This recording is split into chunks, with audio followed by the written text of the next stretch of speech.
Welcome to Quickshots. Whoa! Welcome to Quickshots. Producer Nick was producing this week. However, he had his cute as little 1-year-old son William in the studio, and he was making a racket. So I think shout out to little Willie. I think he did we didn't really mind, did we? But he did the responsible thing, and he was like, "Oh, I'll take him out. We don't want a little squeak in the background." For whatever reason, he was scared of me. I'm normally quite approachable to young kids, but not on this occasion. Anyway. Says everyone who isn't approachable.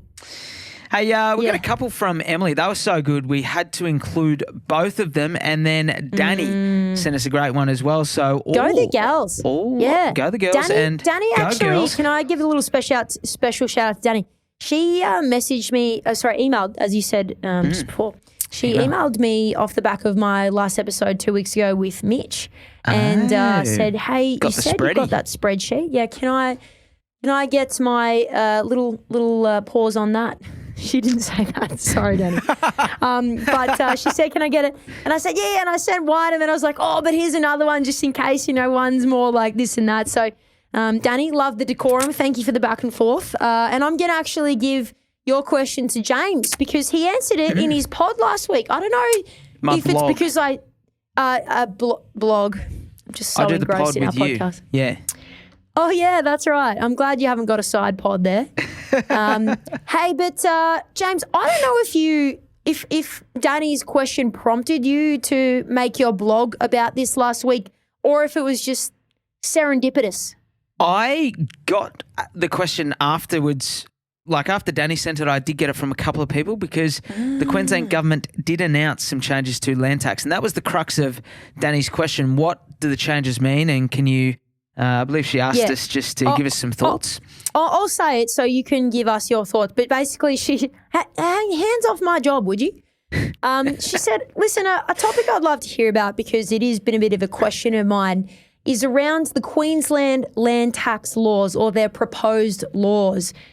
Can land tax be claimed as a deduction? And I'd love to know your thoughts on the proposed changes.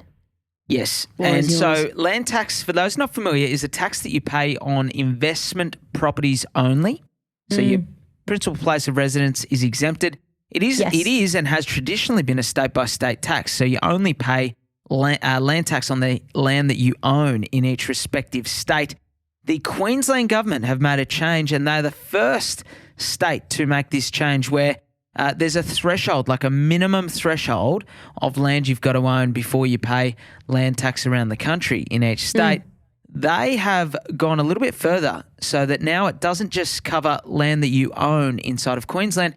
It includes land that you own in other states. And so what it means is that the threshold in Queensland was $600,000 in terms of the land value minimum. That now encompasses land that you own interstate as well. So, for example, so they passed it through. Correct, it got passed. So, if you owned a $400,000 block of land in Queensland, you previously wouldn't have paid land tax.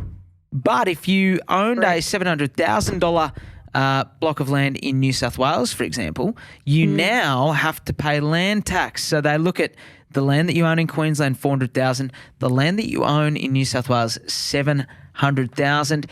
That brings you up to $1.1 million. So if you're paying full freight, that would be just over $6,000 a year in land tax. Now, there is some good news. You still only pay the land tax on the proportion of land that you own in Queensland. So, for example... That would make more sense. Correct. So even though you're above the threshold now, in that example I just used, you're only paying effectively 4/11ths, so 4 over 1.1. Yes. In land tax. So it might be a couple of grand and it is tax deductible. I believe that was the second part there to Danny's question. So it is tax deductible. It is not ideal and it is an absolute tax grab if I've ever seen one. You know what? I'm just going to put I can't believe that they can do that. It is outrageous. It has been passed though. Well, of course it's been passed because it means more revenue for the state. God damn it! Yeah, well, there we go. That's ridiculous. I just can't. Where do these public servants get off? Well, topic for another day. What I would say, Danny, is if you own land, it is a good thing. So it means seeing quite a big increase in value, much more than the land tax that you pay. And the other thing I would mention, it is not the value of the house. You actually got to, if you go to your rates notice, there's a value attributed to your block of land. So it's often it's actually quite less than what you could actually sell the land for. That's right. So the best thing you can do is try and stay under 600,000 if you can. And most people might be able to get 2 or 3 properties and still do that. Over to you, Emily. Part 1, Emily's question. What is the best time to take out equity from your property and buy again? I'm just going to say whenever you can. Whenever you can. It's really a case of, is this equity, how much equity do you have for starters? So before you go and actually do the refinance or finance the equity out, find out how much you've got. Maybe go and get a valuation done on that property that you think you've got equity in. And then sit down with your broker and run a few different scenarios. Okay, if you've got $50,000 of equity you can use, can I go and buy another property with that? If I can't, how much cash do I need to put in? Just go and do all the what ifs. I honestly believe if you've got equity and you've got a borrowing capacity to buy again, you should buy again. Especially when you're looking now at borrowing and servicing changing so rapidly, it could be 6 months and you won't be able to borrow if you can borrow today. Take it while you can. That's right. I'm not trying to say be scared, panic buy. I'm just trying to say if you have that ability to do it now, why wouldn't you? Why wouldn't you? And sorry, I will also say, I said to Emily, as ladies, we're working ladies, there might be a time in 3 or 4 years where you go on maternity leave, much harder to get a loan when you're on mat leave. True. And then you've also got to figure out when you do have a kid, that also docks a bit of your servicing. So if you're young now, which I know Emily is, and you're child-free, if you will, and you're working full-time and you've got equity and you've got a borrowing capacity, now you got to do it. Now you got to do it. Great answer. That's like top 3 you've ever done. Well done. Bazinga. All right. And Emily's second part, she asked us the clanger. Do you expect interest rates to continue rising? Absolute guess. There is 24 economists that work for banks around Australia with 24 different opinions on what is going to happen to rates at the moment. Look, I personally like the opinion from the CBA economist whose name escapes me. Their view is that interest rates will go up and then come back down. And the reason for that view is that the data is lagged. So, for example, we're getting inflation data this week that relates to the June quarter. It's now the end of July. So there's a fair lag on the data. The wage price index and how fast our wages are growing is even more lagged.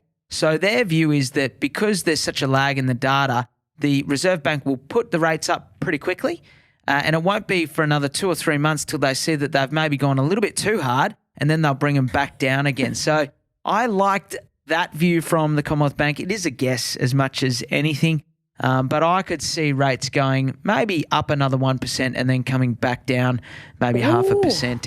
Personally, an absolute guess though. What's your view?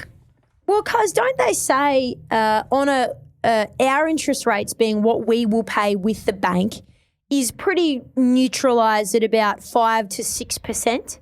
Yeah. Well, is that? Yep. Did I make that up? I think what they say is that the interest rate should sit at 2.5 to 3% with the Reserve Bank, which would mean 4.5 to 5% for us as the consumer in a normal environment where everything's typical. And that's okay. So I guess if we apply that normality, interest rates will continue to rise, but not in an endless manner. No. Do you have a different view? Oh dear, I just disconnected my sound. We're back. We lost Alex briefly. Do you have a different view or any last words before you jet off to New York? I'm in New York. No, I don't. I don't dare to disagree with you. Oh, rightio.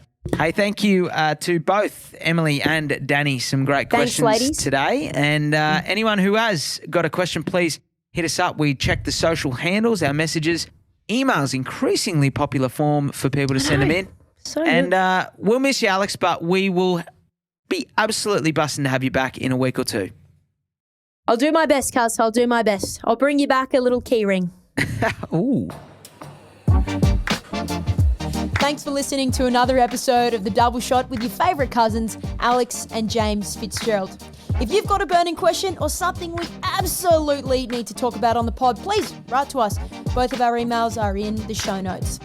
For little real estate tidbits and a little bit of banter, okay, a lot of banter, you can follow us on the gram. Our handle is thedoubleshot.podcast. That, my friends, is thedoubleshot.podcast. Until next time, think of us when you sit back and sip your next double shot.